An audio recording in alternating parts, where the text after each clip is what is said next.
Assalamualaikum warahmatullahi wabarakatuh. Waalaikumsalam. Yang saya hormati Bapak Agus Salim, SPT SPD MM, selaku Kepala SMA Negeri 12 Merangin.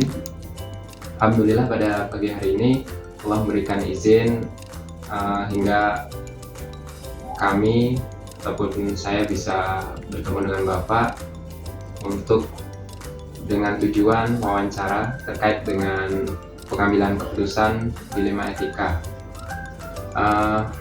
Pada Bapak Agus Salim, perkenalkan nama saya Imam Nur Wahidin dari CGP Angkatan 9 dari SMA Negeri 12 Merangin juga. Nah, untuk kesempatan hari ini ada hal-hal yang ingin saya tanyakan terkait dengan pengambilan keputusan seorang pimpinan yang terkait dengan dilema etika. Mohon izinnya ya Pak, nanti ada beberapa pertanyaan yang terkait dengan hal-hal pengambilan keputusan. Yang pertama, untuk menyingkat waktu, izin pertanyaan yang pertama, selama ini bagaimana Bapak dapat mengidentifikasi kasus-kasus yang merupakan dilema etika atau bujukan moral?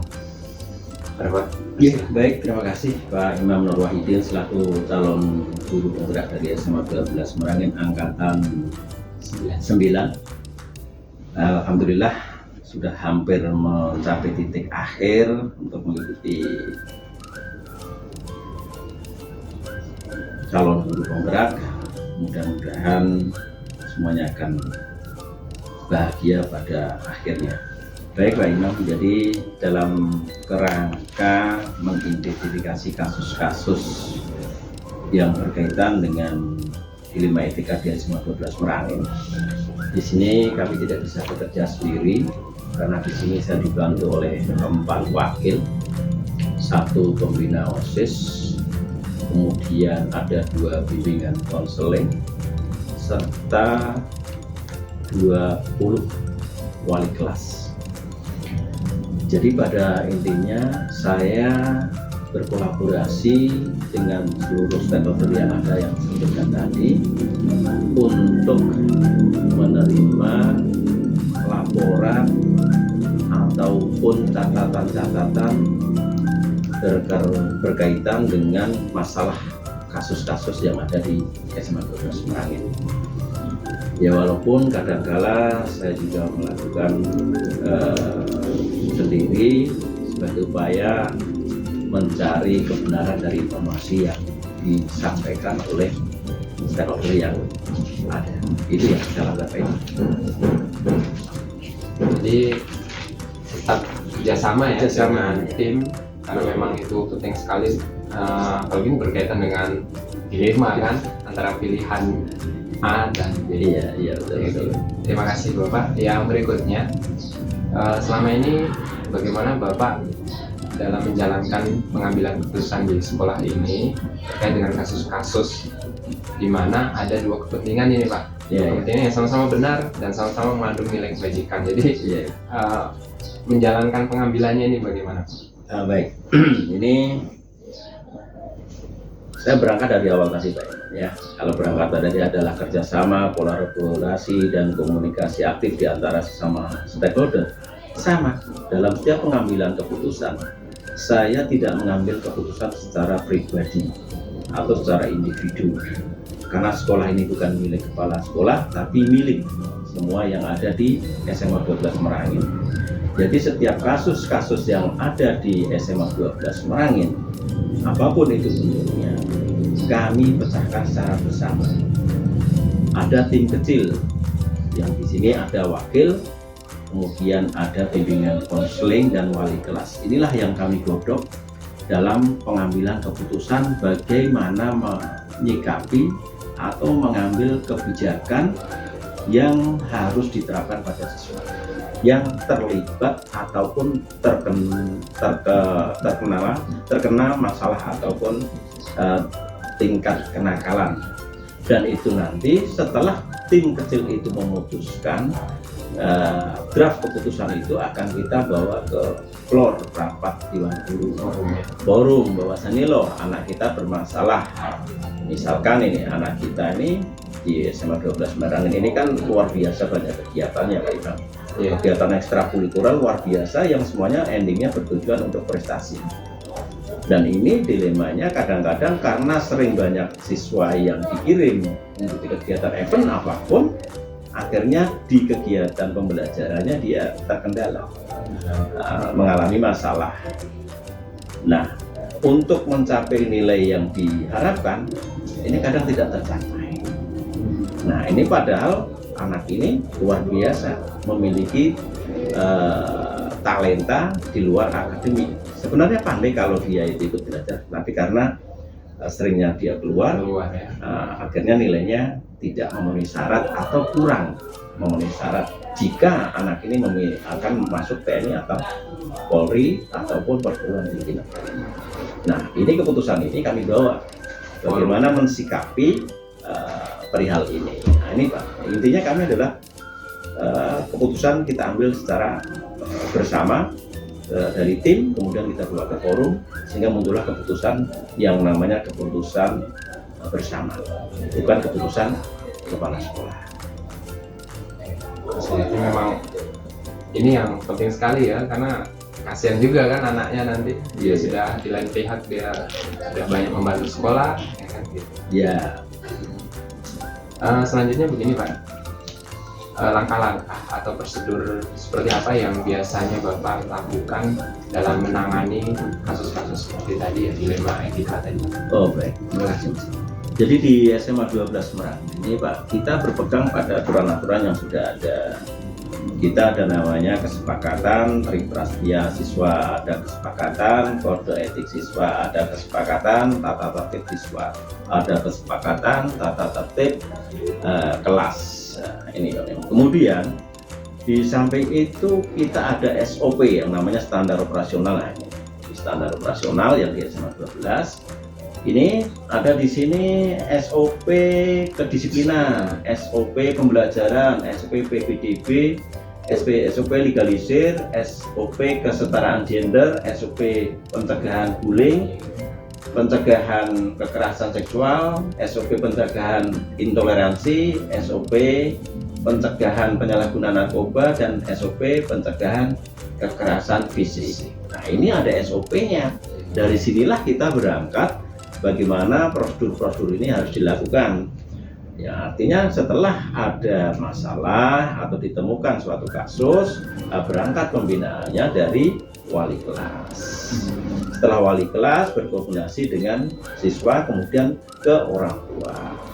Orang tua dikonfirmasi secara lisan, kemudian secara tertulis baru dilakukan pemanggilan ke sekolah.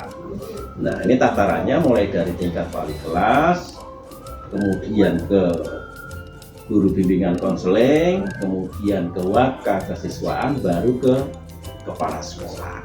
Nah, ini tata cara prosedur penanganan masalah-masalah yang terjadi di SMA 12 Merangin. Baik itu apapun permasalahan, namun tetap berangkat dari aturan-aturan yang telah disepakati tadi. Demikian. Jadi memang sudah ada aturan yang ditetapkan ya, sebagai SOP-nya, dan sudah yang sampai lari dari SOP, nanti nyalai aturan, nyalai hukum, tersandung sesuatu yang tidak pas.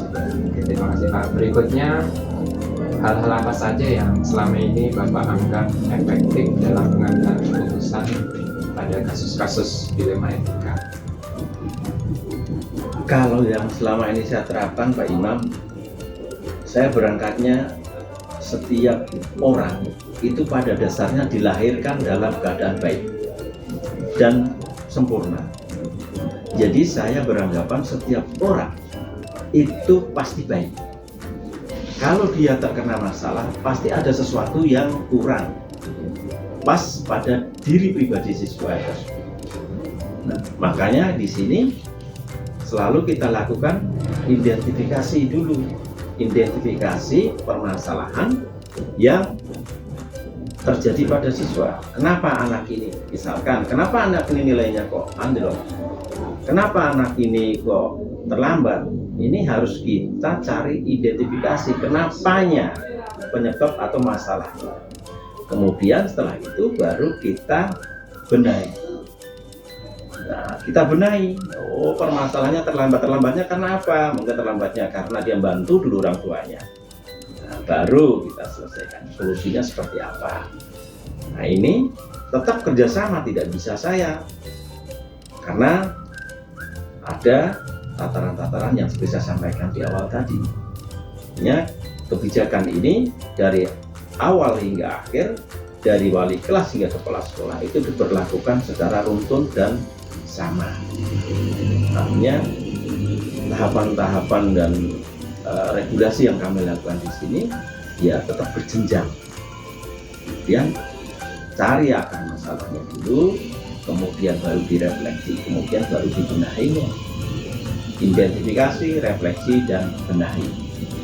Ini konsep cara penanganan tahapan-tahapan permasalahan, baru terakhir pengambilan keputusan dan kebijakan yang tepat. Memang kadang-kala kasus-kasus ini ya dilema lah, namanya juga dilema ya. Oke, berarti tadi identifikasi, refleksi, benahi, Ya, lalu diambil suatu keputusan. suatu kebijakan yang tepat ya. Langkah-langkah yang efektif Ya. ya untuk di sekolah ini. Berikutnya begini Pak, selama ini kan pasti menemui halangan nih, atau Ya. tantangan. Nah, hal apa saja sih yang merupakan tantangan dalam pengambilan keputusan? Ada kasus-kasus tadi itu di lima etika. Maksud tadi siswa yang berprestasi tapi ada beberapa nilai yang kurang kan gitu. Jadi tantangan apa gitu? Baik, jangan Mas. Nah, jadi kalau tantangan yang kami hadapi, pertama karena siswa kita ini yang pertama berasal dari beberapa etnis, kemudian beberapa wilayah yang jangkauan dan pengawasan orang tua kurang karena banyak siswa kita yang kos, sehingga dalam situasi ini tantangannya kadangkala kontrol orang tua terhadap siswa ini kurang maksimal, hanya mempercayakan kepada bapak ibu kos dan sekolah, padahal itu tidak pas. Orang tua, sekolah, baru bapak ibu kos. Kita kadang-kadang ini dibalik, mereka hanya percaya betul kepada sekolah, kemudian bapak ibu kos sementara orang tuanya merasa bahwasanya kan sudah diserahkan ke sekolah. Dan tantangan yang paling nyolok di sini adalah tingkat kepedulian orang tua terhadap keberhasilan siswa itu agak sedikit lemah. Contoh misalkan akan ada konfirmasi terhadap siswa kita yang bermasalah terhadap seperti yang kita sampaikan tadi, nilainya terendah atau tidak mencukupi, padahal dia memiliki tujuan dan keinginan masuk TNI Polri. Dan ini orang tuanya ajak kita konfirmasi dan kita ajak kurang respon lah ibaratnya secara maksimal. Jadi karena mereka ada kesibukan kerja lah, ada kesibukan lain dan sebagainya. Nah, namun demikian kita selalu berupaya. Tantangan yang kedua adalah pada saat-saat perbaikan nilai atau remedial agar tercapai nilai itu seperti yang diharapkan untuk mencapai prestasinya, ini terkendala oleh waktu anak untuk mengerjakan itu, karena di sini kegiatannya sudah cukup lumayan banyak ya, dari masuk jam 7 pulang jam 3, kemudian kegiatan ekstrakurikuler kembali mulai jam 4 hingga jam 5. Jadi anak-anak memang waktunya sempit. Kadang terkendalanya di situ. Memang banyak sih orang tua yang merasa sudah bulat-bulat lain ya, mereka acuh sehingga kurang secara pribadinya ya. Padahal keberhasilan pendidikan anak yang paling besar adalah orang tua dulu. Ya, orang tua dulu baru kita selaku sekolah.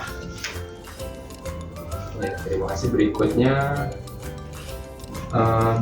apakah Bapak ini memiliki suatu tata cara atau jadwal tertentu dalam sebuah penyelesaian kasus dilema etika? Jadi ada jadwal sebulan sekali atau mungkin sepekan sekali.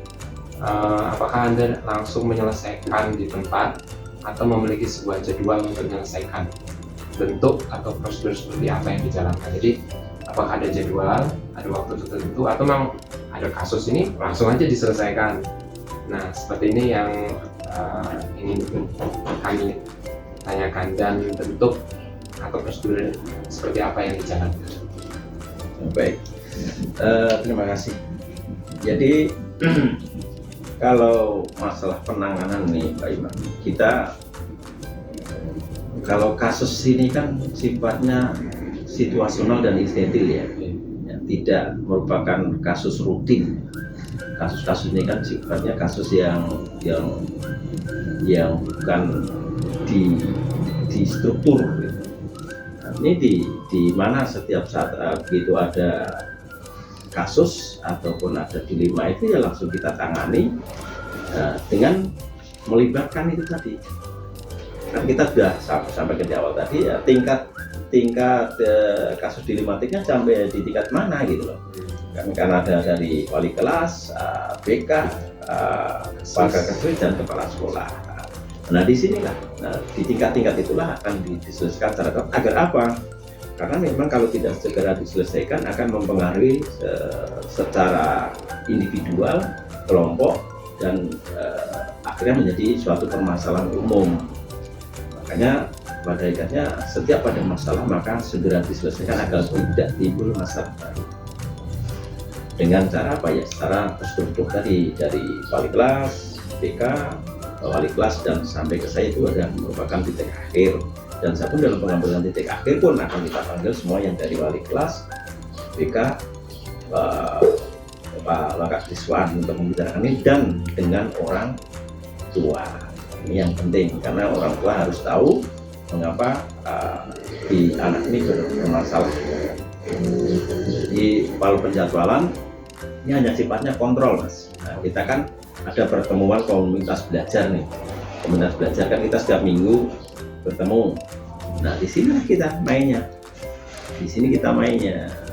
Bagaimana Bapak Ibu guru menemukan beberapa kasus atau beberapa masalah atau beberapa dilema etika di kelasnya masing-masing. Nah, ini langsung diselesaikan di situ secara kebersamaan di komunitas belajar. Nah, ini yang sangat membantu, bahkan di situlah di komunitas belajar itu sangat luar biasa.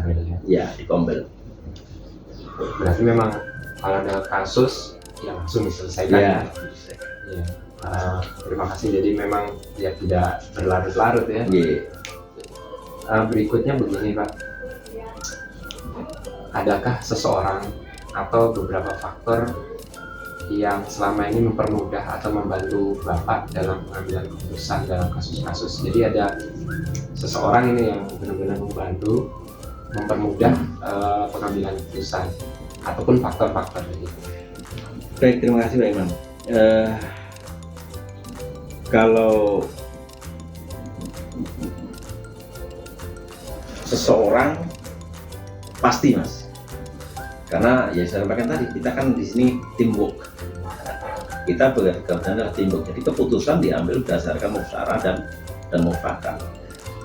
Ini untuk menghindari clash antara beberapa kepentingan, saya sampaikan. Jadi keputusan dan kebijakan memang terakhir di tangan kepala sekolah.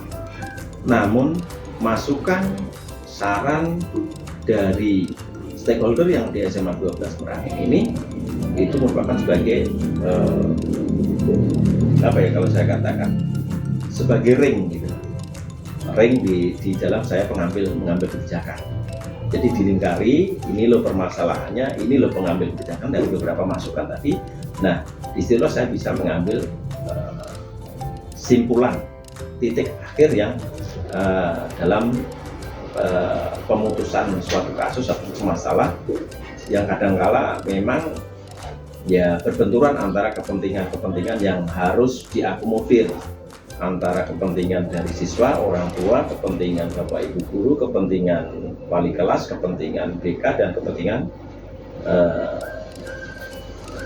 wakil kesiswaan. Ini kita rangkum. Nah, mereka punya kepentingan yang pada intinya tujuan akhirnya adalah agar keputusan ini lahir secara bersama dan dapat dipertanggungjawabkan.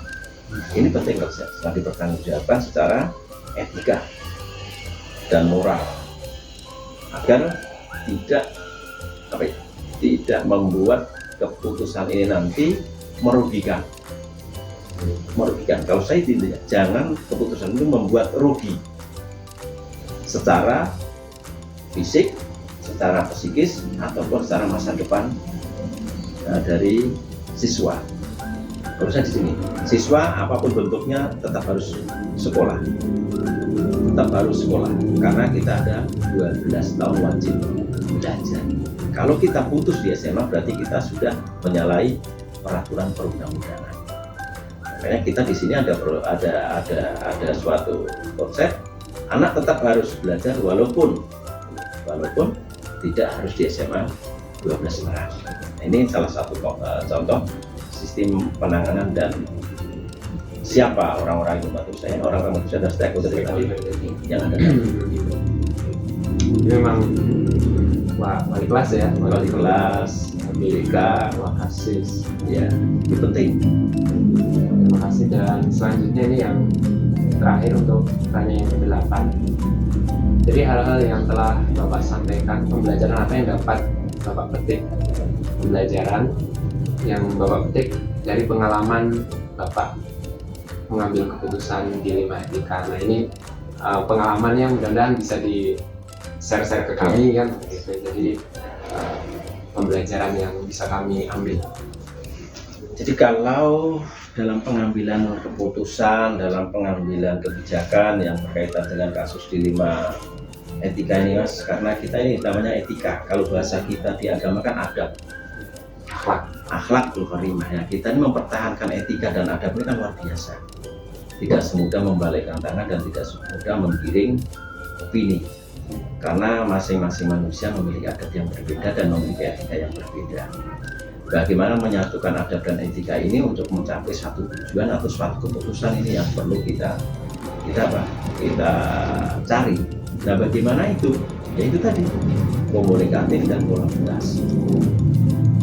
Selama kita mengambil keputusan tidak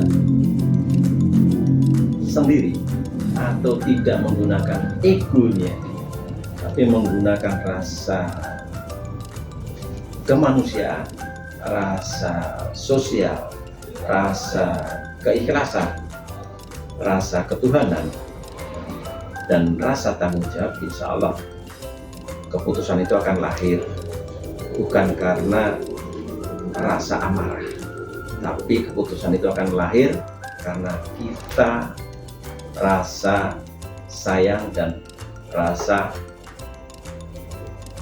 belas kasih, bukan kasihan ya, belas kasih, bahwasanya anak yang akan menerima kebijakan dan keputusan ini pada dasarnya harus memiliki tempat yang sesuai yang dia inginkan. Artinya tidak membuat anak ini patah, putus, dan tenggelam karena keputusan kita. Ini yang dinamakan menyamakan, kalau saya kan menyamakan beberapa komponen dari etika saya, etika orang tua, etika siswa, etika guru, BK. Kita satukan menjadi satu. Bagaimana anak ini menerima keputusan kasarnya dengan kerelaan dan keikhlasan, sama dengan kita memberikan keputusan dengan keikhlasan, karena tidak ada rasa emosi.